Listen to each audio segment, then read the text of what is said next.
female.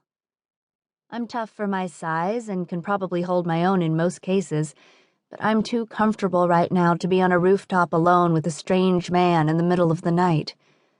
I might fear for my safety and feel the need to leave, and I really don't want to leave. As I said before, I'm comfortable. I finally allow my eyes to make the journey to the silhouette leaning over the edge. As luck would have it, he's definitely male. Even leaning over the rail, I can tell he's tall. Broad shoulders create a strong contrast to the fragile way he's holding his head in his hands. I can barely make out the heavy rise and fall of his back as he drags in deep breaths and forces them back out when he's done with them. He appears to be on the verge of a breakdown. I contemplate speaking up to let him know he has company, or clearing my throat, but between thinking it and actually doing it, he spins around and kicks one of the patio chairs behind him. I flinch as it screeches across the deck, but being as though he isn't even aware he has an audience, the guy doesn't stop with just one kick. He kicks the chair repeatedly, over and over. Rather than give way beneath the blunt force of his foot, all the chair does is scoot farther and farther away from him. That chair must be made from marine-grade polymer. I once watched my father back over an outdoor patio table made of marine-grade polymer, and it practically laughed at him. Dented his bumper, but didn't even put a scratch on the table. This guy must realize he's no match for such a high-quality material, because he finally stops kicking the chair. He's now standing over it, his hands clenched in fists at his sides. To be honest, I'm a little envious. Here this guy is, taking his aggression out on patio furniture like a champ. He's obviously had a shitty day, as have I, but whereas I keep my aggression pent up until it manifests in the form of passive aggressiveness, this guy actually has an outlet. My outlet used to be gardening. Anytime I was stressed, I'd just go out to the backyard and pull every single weed I could find. But since the day I moved to Boston 2 years ago, I haven't had a backyard. Or a patio. I don't even have weeds. Maybe I need to invest in a marine-grade polymer patio chair.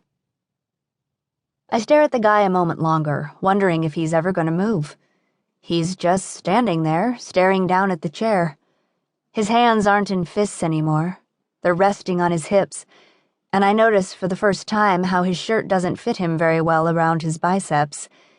It fits him everywhere else, but his arms are huge.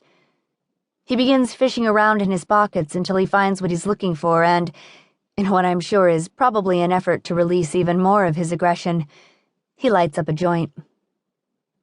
I'm 23. I've been through college and have done this very same recreational drug a time or two. I'm not going to judge this guy for feeling the need to toke up in private. But that's the thing. He's not in private. He just doesn't know that yet. He takes in a long drag of his joint and starts to turn back toward the ledge. He notices me on the exhale. He stops walking the second our eyes meet. His expression holds no shock, nor does it hold amusement when he sees me.